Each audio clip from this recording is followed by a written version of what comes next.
सो अज दे video में मैं तुहानूं दस्सण वाला कि आपां मोबाइल तो 5 मिनट के अंदर किवें यूट्यूब चैनल जिहड़ा आपां क्रिएट कर सकते हैं। सो सब तो पहला आपां नूं यूट्यूब एप्लीकेशन दे विच जाना पऊगा।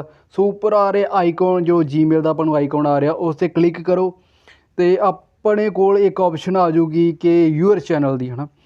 सो वो यूअर चैनल ते आपां क्लिक करना है तो उस तो बाद जिहड़ी ऑप्शन आउंदी है वो हैगी क्रिएट चैनल की।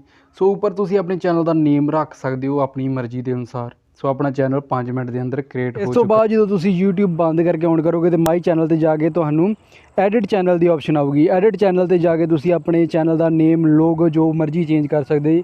तो इस दे विच तुसीं अपना डिस्क्रिप्शन लिख सकते जे कि किस कैटेगरी के तुसीं चैनल बना रहे हो, किस तरह दी वीडियो तुसीं इस दे विच अपलोड करोगे। डिस्क्रिप्शन बॉक्स दे विच तुसीं ये सब कुछ लिखना है। तो इस तो बाद भी कुछ होर सैटिंग होंदियां ने जिहड़ियां आपां नूं करनियां पैंदियां ने, पर उस दे लई आपां नूं क्रोम ब्राउज़र अपने फोन का ओपन करना पऊगा। सो क्रोम ब्राउज़र आपां अपने फोन का जो ओपन करांगे तो आपां डैस्कटॉप मोड जिहड़ा हुंदा आ उस नूं अनेबल करना जरूरी है, क्योंकि जे अपने फोन के उत्ते कंप्यूटर डैस्कटॉप वाली साइट खुलूगी तो ही ये सैटिंगां होणगियां। सो सब तो पहला तुसीं डैस्कटॉप मोड नूं ऑन कर लेना आ ते उस तो बाद जिहड़ा वा यूट्यूब एप्लीकेशन नूं इस दे विच खोलना आ। सो जदों तुहाडी यूट्यूब खुलूगी तो इस तरह का कुछ पेज आ जाऊगा। सो उपर तुहानूं एक चैनल आइकन दिखूगा जिहड़ा आपां हुणे क्रिएट कीता। सो उस पर क्लिक करना आ। सो उस पर क्लिक करन तो बाद तुसीं जाना यूअर चैनल के उत्ते तो यूअर चैनल के उत्ते जाण तो बाद तुहाडे अगे जिहड़ियां फरदर सैटिंग्स वो आपे आप आ जाणगियां।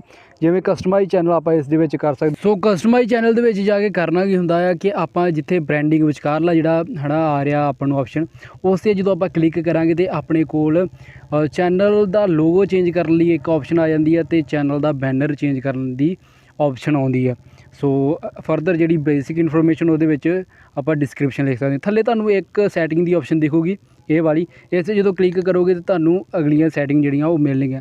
तुसीं इत्ते जाके चैनल ते जाके क्लिक करोगे तो बेसिक इन्फॉर्मेशन दे विच जाके तुसीं अपनी कंट्री सलैक्ट करनी है। कंट्री अपनी इंडिया। सो आपां इंडिया इत्थे सलैक्ट कर लवांगे तो उस तो बाद जिहड़ी आपां दूजियां सैटिंग्स करांगे। सो इत्थे आपां इंडिया हुण सलैक्ट कर चुके हैं तो इत्थे आपां कीवर्ड्स अपने चैनल के उत्ते लिख सकते हैं कि किस रिलेटेड अपना चैनल होने वाला। यानी कि आपां जे मान लो कि टैक का चैनल तो आपां टैक न्यूज़ या फिर टैक रिव्यूज़ यह जिहा कुछ आपां टैक्स जिहड़े अपने चैनल दे इत्थे लिख लांगे ताकि जो सर्च इंजन यूट्यूब का काम करेगा तो अपनी जिहड़ी वीडियो आ जां चैनल आ वो टॉप ते रैंक करूगा। एडवांस सैटिंग दे विच जाके तुसीं पहलां लैंगवेज भी सिलैक्ट कर सकते हो कि किस लैंगवेज के उत्ते तुसीं ये चैनल जिहड़ा आ वो बनाउण वाले हो। हिंदी दे विच तुसीं वीडियो बनाओगे, इंग्लिश दे विच बनाओगे जां पंजाबी दे विच बनाओगे जां किसी होर लैंगवेज दे विच बनाओगे। सो ये सारी सैटिंग आपां नूं करनी पैंदी है। सो आपां पंजाबी इत्थे चुन लिया आ।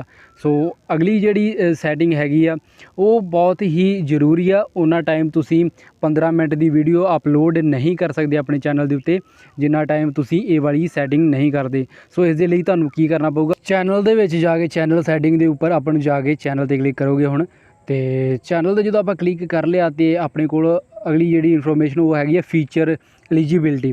सो ये इत्थे आपां नूं अपने फोन नंबर नूं अटैच करने की एक ऑप्शन मिलती है।